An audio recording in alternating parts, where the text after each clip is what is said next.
भिवंडी तालुका के सरौली पाड़ा में कांग्रेस ठाणे ग्रामीण जिला अध्यक्ष श्री दयानंद दादा चोरगे के निवास स्थान में 15 दिवसीय गणपति बप्पा का आगमन हुआ। सभी नागरिकों को गणेश चतुर्थी की शुभकामना देते हुए विसर्जन के समय केमिकल वाले पदार्थ का उपयोग न करें, ऐसा आह्वान दयानंद चोरगे ने दिया।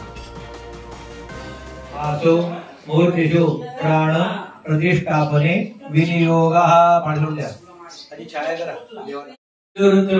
नादसंधानां संविदा सति तैषा गणेश विद्या गणकर्षि निजृत गायत्री श्रद्धा गणपति देवता ओम गं गणपते नमः एक गणपती प्रचोदयात।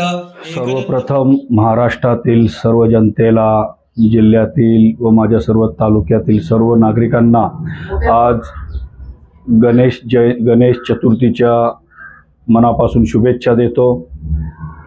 आज खरं तर संपूर्ण महाराष्ट्रामध्ये घरगुती गणपती बाप्पाचं आगमन झालेलं आहे, त्याचबरोबर सार्वजनिक गणपती बाप्पाचं आगमन झालेलं आहे आणि मोठ्या आनंदाने आज संपूर्ण महाराष्ट्रामध्ये ढोल ताशाने आपल्या बाप्पाचा आगमन झालेलं आहे।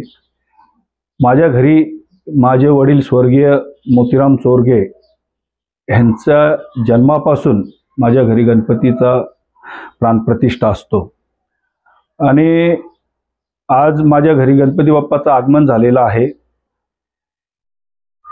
गणेश चतुर्थी ते आपली साखर चौथ असतो तिथपर्यंत एक 15 दिवस माझ्या घरी गणपती बाप्पाचा आगमन झालेलं आहे आणि आम्ही 15 दिवस आमचे सर्व घरातली लोक, घरातले माझे सर्व कुटुंबातली सर्व माझे कुटुंब देवाची खूप सेवा करत असताना माझी सर्व नागरिकांना एक विनंती आहे की आपण गुलाल उधळतो, त्या गुलाल कुठल्याही प्रकारचा रासायनिक नसून आपण खरं तर गुलाल घेण्यापेक्षा खरं तर आपण देवाचा कुंकू जर आपण घेतला आणि त्याच्यामध्ये आपण जर त्याचा हे केला तर चांगलं होतं। आज पुन्हा मी माझ्या चोरगे परिवाराच्या वतीने आणि ठाणे जिल्हा ग्रामीण काँग्रेस कमिटीच्या वतीने सर्व नागरिकांना गणपतीच्या मनापासून शुभेच्छा देतो।